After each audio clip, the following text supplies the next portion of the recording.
ডিমৌ পৌৰসভাৰ বিৰুদ্ধে এইবাৰ সৰব হৈ উঠিছে অসমীয়া যুৱ মঞ্চৰ সভাপতি যাদৱ গগৈ। ডিমৌ পৌৰসভাৰ অকৰ্মণ্যতাৰ ফলতে জহি কহি গৈছে ৫ লক্ষাধিক টকাৰ ভ্ৰাম্যমান শৌচাগাৰ। সাংসদ পুঁজিৰ প্ৰায় ৫ লক্ষাধিক টকাৰে ডিমৌ পৌৰসভাক প্ৰদান কৰা ভ্ৰাম্যমান শৌচাগাৰ এইদৰে হাবি বননিৰে এতিয়া আৱৰি ধৰিছে। ডিমৌ অঞ্চলৰ বিভিন্ন অনুষ্ঠান প্ৰতিষ্ঠানৰ লগতে পথচাৰীসকলৰ সুবিধাৰ্থে তদানীন্তন যোৰহাট লোকসভাৰ সাংসদগৰাকীয়ে প্ৰদান কৰা ভ্ৰাম্যমান শৌচাগাৰ পৌৰসভাৰ আশীৰ্বাদত এইদৰে জহি হৈ যোৱা পৰিলক্ষিত হৈছে। কিন্তু তাৰ পিছতো কোনো ধৰণৰ ব্যৱস্থা গ্ৰহণ কৰা পৰিলক্ষিত হোৱা নাই ডিমৌ পৌৰসভাৰ।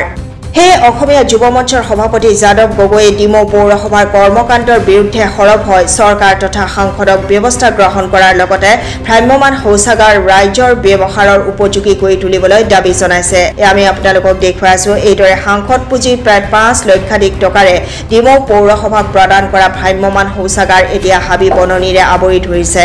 ডিমৌ অঞ্চলৰ বিভিন্ন অনুষ্ঠান প্ৰতিষ্ঠানৰ লগতে পথচাৰীসকলৰ সুবিধাৰ্থে তদানীন্তন যোৰহাট লোকসভাৰ সাংসদগৰাকীয়ে প্ৰদান কৰা ভ্ৰাম্যমান শৌচাগাৰ এতিয়া পৌৰসভাৰ আশীৰ্বাদত এইদৰে জহি খহি যোৱা পৰিলক্ষিত হৈছে। সেয়ে অসমীয়া যুৱ মঞ্চৰ সভাপতি যাদৱ গগৈয়ে ডিমৌ পৌৰসভাৰ কৰ্মকাণ্ডৰ বিৰুদ্ধে সৰব হৈ চৰকাৰ তথা সাংসদক ব্যৱস্থা গ্ৰহণ কৰিবলৈ দাবী জনাইছে। লগতে ভ্ৰাম্যমান শৌচাগাৰ ৰাজ্যৰ ব্যৱহাৰৰ উপযোগী কৰি তুলিবলৈও দাবী জনাইছে।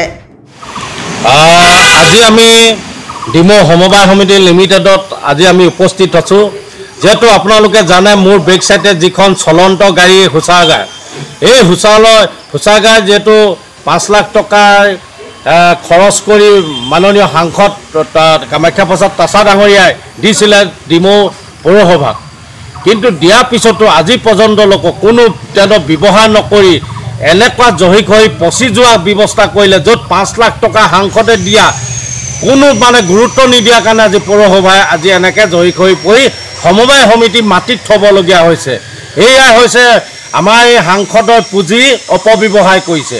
আৰু এই ক্ষেত্ৰত আমি চৰকাৰৰ লগতে সাংসদক ক'ব বিচাৰিছোঁ যে আপুনি ৫ লাখ টকাকৈ খৰচ কৰি যি চলন্ত যি শৌচাগাৰ আপোনালোকে গাড়ী দিলে, সেই গাড়ীখন আজি যি অৱস্থাত জহি খহি গৈছে, আৰু এই ক্ষেত্ৰত কিন্তু ডিমৌ পৌৰসভাই কোনো গুৰুত্ব প্ৰদান নাই। আৰু আজি আমি এই ডিমৌ সমবায় সমিতিত আনি গাড়ীখন ৰাখি থৈছে, বহুত দিন হ'ল এইদৰে ৰাখি থৈছে, কিন্তু সমবায় সমিতিৰ ঠাইত ৰাখি থৈছে। কিন্তু পৌৰসভা জেগা থকাৰ পিছতো আজিলৈকে তেওঁলোকে গাড়ীখন ৰাখি নথলে, কাৰণ নিশ্চয় মানুহে দেখিব বুলি, ৰাইজে দেখিব বুলি।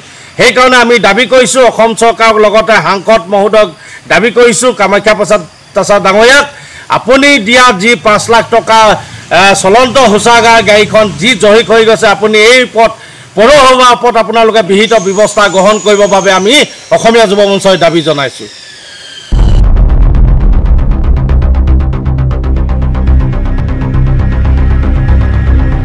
শিৱসাগৰৰ পৰা ফৰিদ আলীৰ ৰিপৰ্ট, SN নিউজ।